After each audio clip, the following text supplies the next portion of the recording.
Isa si Gavin Kapinpin o mas kilala bilang Sir Gavin sa mga content creator na mabilis na nakilala sa social media dahil sa kanyang kakaibang estilo ng paggawa ng content. Mula sa pagiging isang simpleng guro, naging isa siya sa pinakasikat na mukha ng komedya sa Philippine vlogging. Pero sa loob ng ilang linggo, noong June 2026, ang tawa ay napalitan ng pambabatikos. Ito ang kwento sa likod ng kamera, ang The Rise and Fall of Sir Gavin.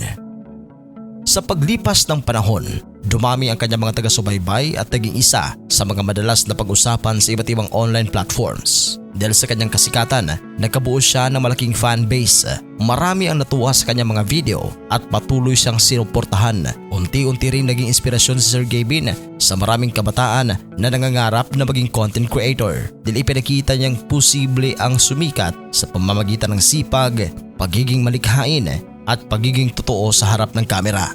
Nang pumanaw ang kanyang ama noong 2021, lalong humanga ang mga tao sa kanya dahil siya ang naging haligi ng pamilya. Sinuportahan ang kanyang mga kapatid na sina Allen at Kelsey. Kasabay nito ang 7 taong relasyon nila ni Ma'am Elma ang naging simbolo ng relationship goals para sa marami. Madalas silang napanood na masaya at nagtutulungan sa paggawa ng content, dahilan upang marami ang maniwalang matatag ang kanilang pagsasama. Ngunit sa likod ng mga nagkakatawang content, may malalim na lamat na pala. Noong unang bahagi ng Hunyo 2026, nagulantang ang fans nang isugod si Sir Gavin sa ospital dahil sa matinding anxiety at depresyon.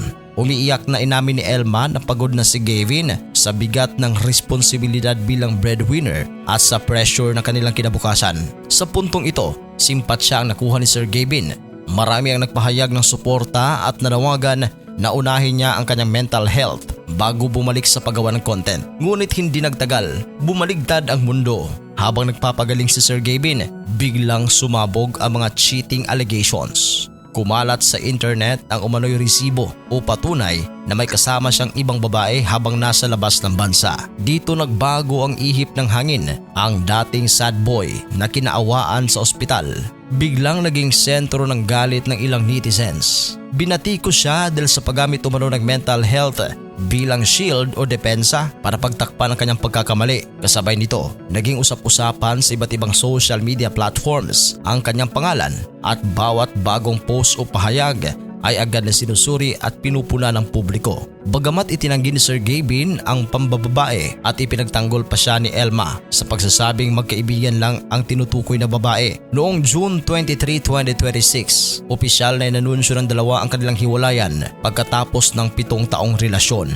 Ayon kay Elma, nawala na ang mutual feelings at hindi na nila kayang magpanggap na okay pa ang lahat sa harap ng kamera. Para sa ilan sa kanilang mga taga-subaybay, ito na ang naging pinakamabigat na dagok sa imahe ni Sir Gavin. Mula sa pagiging huwarang kasintahan, nauwi ang kanilang relasyon sa hiwalayan. Kapansin-pansin naman ang pagbaba ng kanilang mga views. Di tulad noong bago pa pumutok ang issue, ay milyon-milyon ang nanonood sa kanilang mga vlogs. Kasabay nito, naging hati rin ang opinyon ng publiko. May mga patuloy na sumusuporta at naniniwalang may pagkakataon pa siyang makabangon, habang ang iba naman ay tuluyang nawala na ng tiwala sa kanya. Ano sa tingin ninyo? May pag-asa pa kaya makabalik si Sir Gavin sa dati niyang posisyon o ito na ang tuluyang katapusan ng kanyang career? I-comment niyo yung opinion sa ibaba. Huwag kalimutang mag-like at mag-subscribe para sa susunod pa natin na mga videos. Maraming salamat po.